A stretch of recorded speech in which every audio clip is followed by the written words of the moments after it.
Ford says this is the face of the future. Will General Motors follow suit? We'll find out this week on Motoring 98.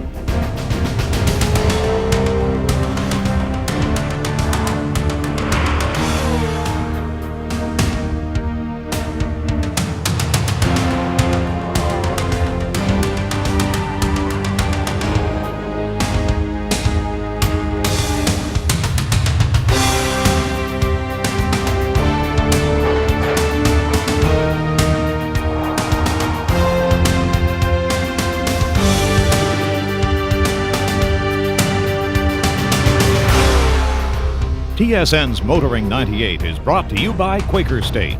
The big Q stands for quality, always has, always will. And Midas Car Care, the way it should be. St. John's, Newfoundland, the oldest city in North America. Hello everybody and welcome to Motoring 98. You know, there is simply no shortage of things to do here in Newfoundland between the icebergs and the whales and great food and so on. But this particular week, all the talk has been about trucks, GM trucks, as General Motors has selected this site to launch their 99 Sierra and Silverado pickups. Now, you know, the competition has really changed the look of the pickup segment with some radical designs. So the anticipation was that GM would follow suit. Well, beside me here is a 94 Chevy. It hadn't changed much since 1988. But moving over beside it is the brand new 99 Chevy. They look very similar, don't they? Sure, you see the evolution, but you don't see a revolution. So what gives? Well, we're here to find out.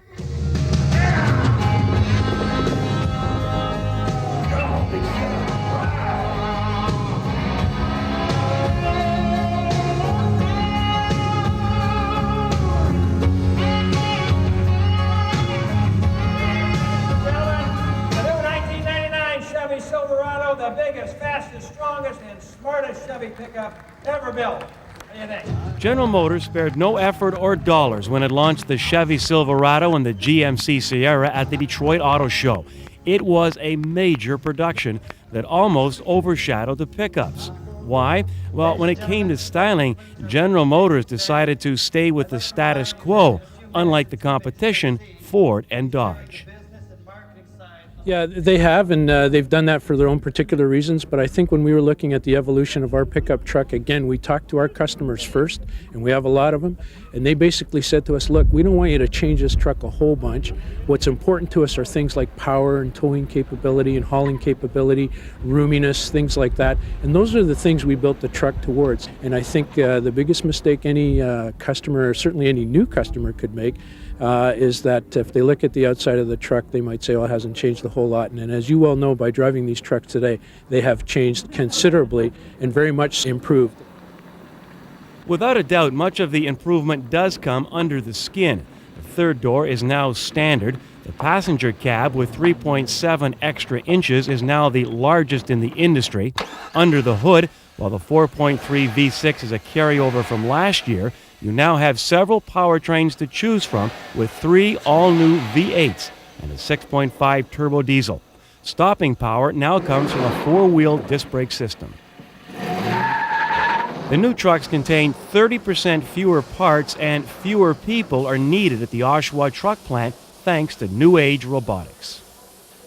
What it does, it gives us the opportunity to give the customer more. As you're aware, this cab is larger. It's got more components and gussets scheduled into it to give you more strength so the suspension can do its job.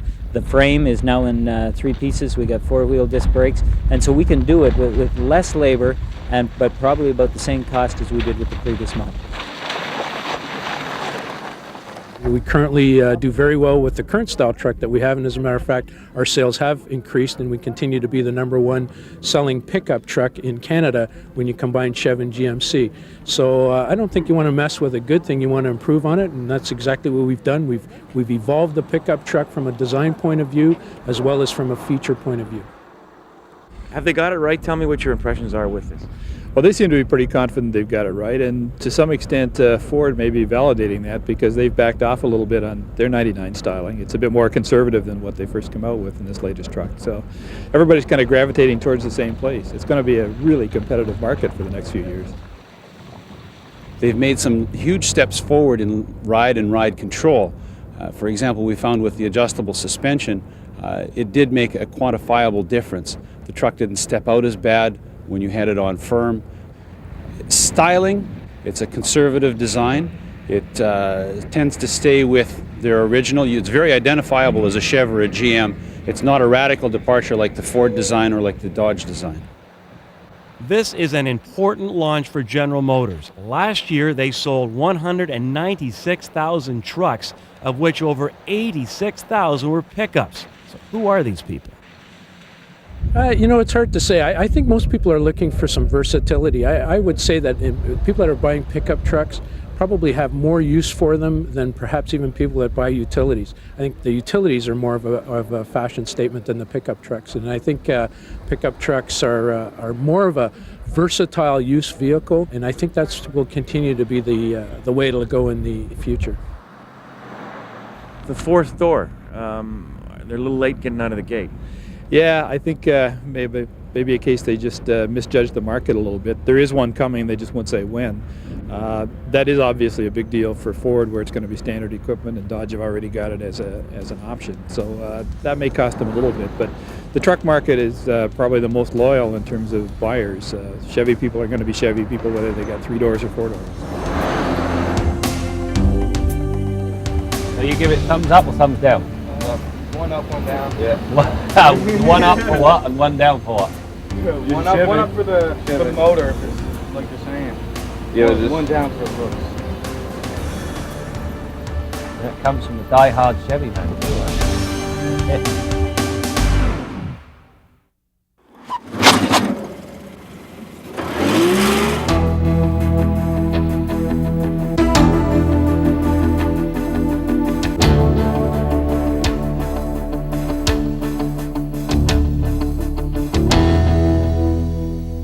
Obviously, every new model is important to its respective manufacturer. However, perhaps none more so than the subject of this edition of Test Drive. This week we take a look at the all-new Saab 9.5, and it is pronounced 9.5 and not 95. So how significant is this car? Well, if it sinks, it could take the company with it. From a driving perspective, the 9.5 represents a vast improvement over the old 9000. While the base 4-banger remains relatively intact, delivering 170 horsepower and 206 pounds-feet of torque, it's the V6 that will arrive later in the year that will be the big seller. Now, our tester featured the 4, a motor that is more than up to hauling the 9.5 around with reasonable gusto. I recorded 0 to 100k times in the 8.5-second range with the manual box. The tranny itself offers a reasonable feel, a decent clutch and well-spaced ratios. That said, if you buy the 9.5, go with the automatic transmission. It makes better use of the engine's power as well as being almost seamless in operation. The dynamics are also vastly improved. Up front you get McPherson struts with a multi-link beam in back. Compared to the 9000 again, the setup isn't as taut and yet sacrifices absolutely nothing in terms of handling. Through the pylons, the 9.5 hunkered down and dealt with the task with suitable aplomb. Understeer and body roll are minimal and only show up towards the edge of the envelope. As well as featuring his and hers airbags, the Saab 9.5 also gets side seat-mounted airbags and a really neat headrest. Now I say neat because in the event of a crash, as the occupant's body is pushed back into the seat, the headrest comes up and forward to meet the head as it whips back. This obviously minimises whiplash. The 9.5 is a large car. As well as featuring a roomy rear seat, you get a ski pass-through for long items, as well as split folding rear seats. Anything you'd expect to find in this Saab is here, meaning you'll find power locks, windows, cruise control, the whole 9 yards. Good set of instrumentation, although it is rather plain. The other thing you'll find, tilt and telescopic steering wheel. Combine that with the 8-way power seats and finding the perfect driving position is very simple. You also get a lot of headroom considering that this thing comes with a sunroof. Now, a while back when we tested the last Saab, we complained that there was no clutch interlock, and because you're forced to put it into reverse to get the key out, it was possible to start the car and it would take off in reverse. Well, they've now added that interlock. Thank you. What they haven't done is change the location of the key. It's very easy for an errant hand to turn the ignition off. Now, mid-left turn, that could have fairly serious consequences. Stopping power comes from a four-wheel disc brake setup that comes with standard anti-lock and electronic brake distribution. Now, the latter regulates the pressure sent to the rear brakes. This allows the system to operate closer to the threshold without the ABS kicking in. For the record, the distance is measured 112 feet from 80k. Integrated into the ABS is a low-speed traction control system. Now, given the caliber of this car, it should be of the all-speed variety.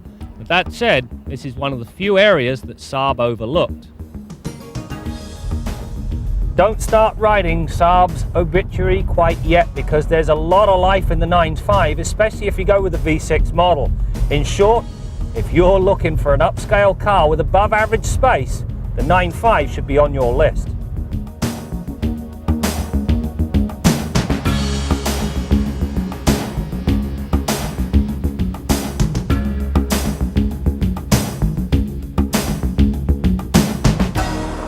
It's time to wrap up our long-term Forester. Now, the only trouble during the test was a strange smell that emanated from the underside of the car. And we put it up on a hoist and tracked this to a grease leak that was coming from where the inner CV joint goes into the transmission. That aside, we've really learned to appreciate the benefits of what I consider to be one of the industry's best full-time all-wheel drive systems. Its operation is completely transparent, yet it's always ready when you need it. Now, one thing we haven't done a lot of is off-roading, and that's primarily because even though this is a four-wheel drive vehicle, it does not have a low range. However, the four-wheel drive system and its available ground clearance will get you into the cottage no problem at all. On the subject of ground clearance, it's almost as much as you get with the larger vehicles.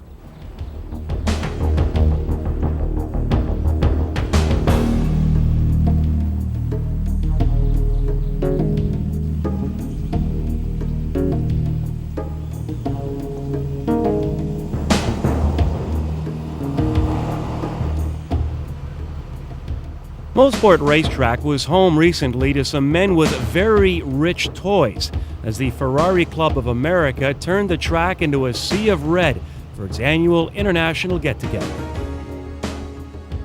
The number of cars that would have come are in the range of 150 automobiles, Ferrari automobiles, from vintage to current models that have come from as far away as Southern California, South Florida, Monterrey, Mexico, and the Northeast United States, Western Canada, and the last time the event was held in Canada was in 1982. Well, this is my 19th Ferrari. I started collecting in 1967. I've owned two Ferraris. This one is my specialty. This is a 1996 333 SP. The car won the 12 Hours of Sebring and the 24 Hours of Daytona. And last weekend was in the hunt for the 24 Hours of Le Mans before the gearbox broke, and they came in, I think, 14th.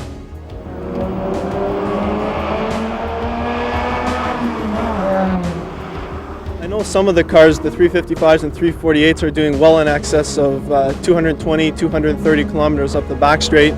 And more so than that, a lot of them hold a lot of that speed through many of their corners, which becomes very exciting.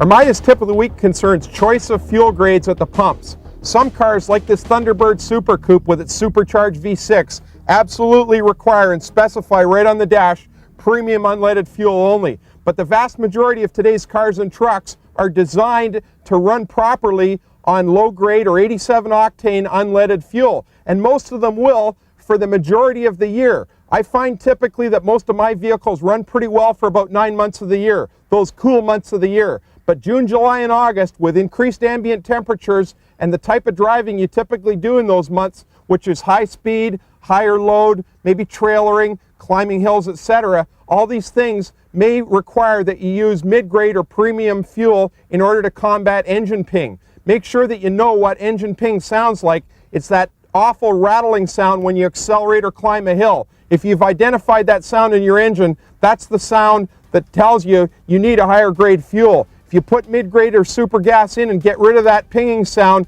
you'll probably have a peppier engine that delivers better fuel economy, and your engine will last a lot longer, and you'll have a more pleasant driving experience. That's your Midas tip of the week. A portion of Motoring 98 is brought to you by the Solder Seal Gunk family of automotive products, makers of Puncture Seal Gold and Liquid Wrench.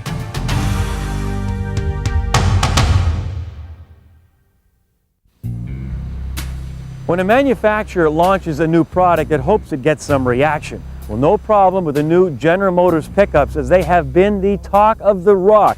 As Graeme found out when we pulled in for a coffee, the locals simply swarmed the new Chevy.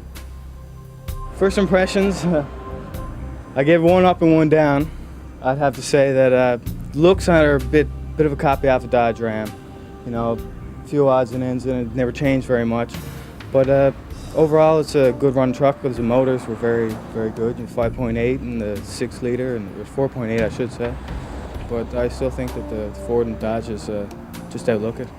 Are you a Chevy man or not? Or I'm a Chev man, yes. I'm a Chev man, but it just doesn't appeal to me. This thing is all new, pushrod V8. It's got a lot of torque and a lot of horsepower. First impressions, it's big, it looks better. They changed the front end, it looks really, really nice.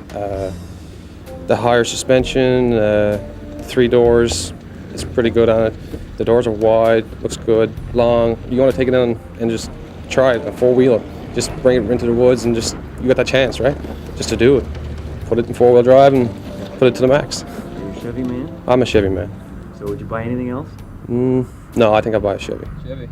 So maybe GM is right. Once a Chevy man, always a Chevy man. But now it's time to join our Bill Gardiner in the garage, a man who took a drive in that new Dodge quad cab a few weeks ago and liked it.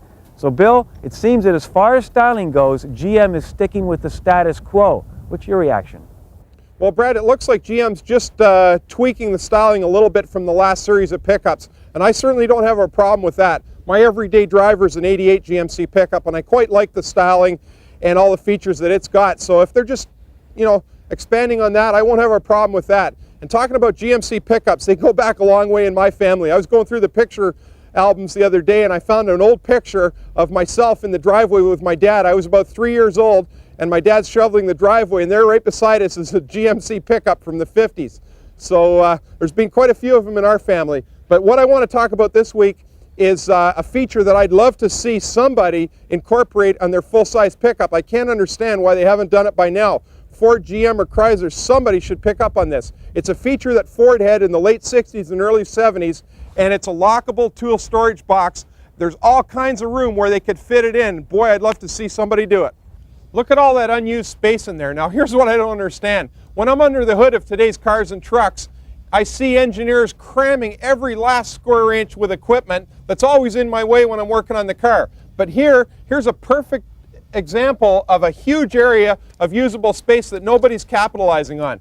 Now, using my pickup as an example with its 8-foot box, here's the area I'm talking about. There's at least 36 inches in length from the back of the cab back to here, and 16 or 17 inches from the frame rail out to the outside of the box right here, and about 10 or 11 inches in depth all the way along the side of the pickup that's totally devoid of any machinery. It's all unused space right now, and what I'd like to see is a lockable, more or less a glove box. It would start right about here, go all the way along here, be hinged at the bottom, and have it drop down on a couple of cables, just like a glove box lid, and have a plastic or fiberglass storage area for all your things like booster cables and tie downs. And I absolutely hate those plastic lockable toolboxes that everybody puts up behind the cab, because you lose a third of your box in the back. So I hope somebody gets onto it soon and designs something in there. Now, I talked to John Healy, an engineer at General Motors, about this a couple of years ago at the Fleet Show. I bounced the idea off him, and I understand GM hasn't picked up on it. So I'm waiting for the first guy that comes along and designs that into his pickup truck, because I think I'll be firing up my checkbook then. Till next week, I'm Bill Gardiner for Motoring 98. The lights are on, but is anybody home? That's coming up next on Kenzie's Corner.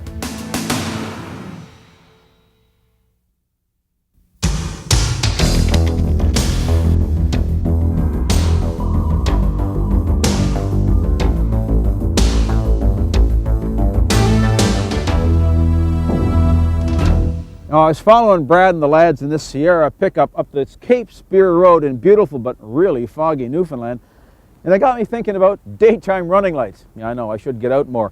You know, we've had DRL here in Canada for a lot of years, and the Americans are slowly catching on. And it's a good idea because people that you're approaching can see that you're coming, and that's not a bad idea.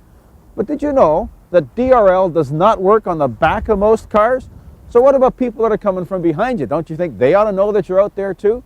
Now, that's not a problem for you Motoring 98 viewers because we know you're paying attention to what's going on in front of you. But what about people that are watching those other TV shows? We know they're not paying attention. That's why I always have my man turn the headlights on day and night, no matter where I'm driving. That way, people that I'm coming towards can see I'm coming. People that are coming towards me can see that I'm there.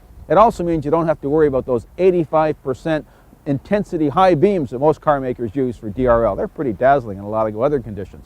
Now, why don't car makers make DRL work front and rear? Simply because the law doesn't require it. They're not going to spend a dime that they don't have to. But it doesn't cost you much to flick those lights on. And oh, by the way, don't forget to turn those lights off when you're finished driving your vehicle. It's particularly important on a freeway because hopefully nobody's coming towards you on a freeway or in beautiful but foggy Newfoundland. I'm Jim Kenzie. After breaking away from the glaciers in the high Arctic, the icebergs begin their trip south to Newfoundland and Labrador, a trip that can take over 2 years. And then the bergs, some of them over 10,000 years old, will simply melt and fade away. You know, it's been said that Newfoundland and Labrador is this country's best kept secret, and you only have to visit here to understand why. The scenery, the food, and the generosity of its people is simply overwhelming. And you know, next week on Test Drive, we'll see if Graeme is overwhelmed or underwhelmed with the new Sierra. We'll have that and more as we continue to bring you more stories about cars and the people who drive them. Gentlemen, there's 2 minutes left in the contest. If you want to be judged in the contest, remember you must close the hood. 2 minutes. People just are ignorant. They think if I have one in the car, and if I think I've installed it correctly, then therefore my child is safe. And they don't realize that there are really specific steps that you have to do to ensure the safety of the car seat. TSN's Motoring 98 has been brought to you by Quaker State. The big Q stands for quality, always has, always will. And Midas Car Care, the way it should be.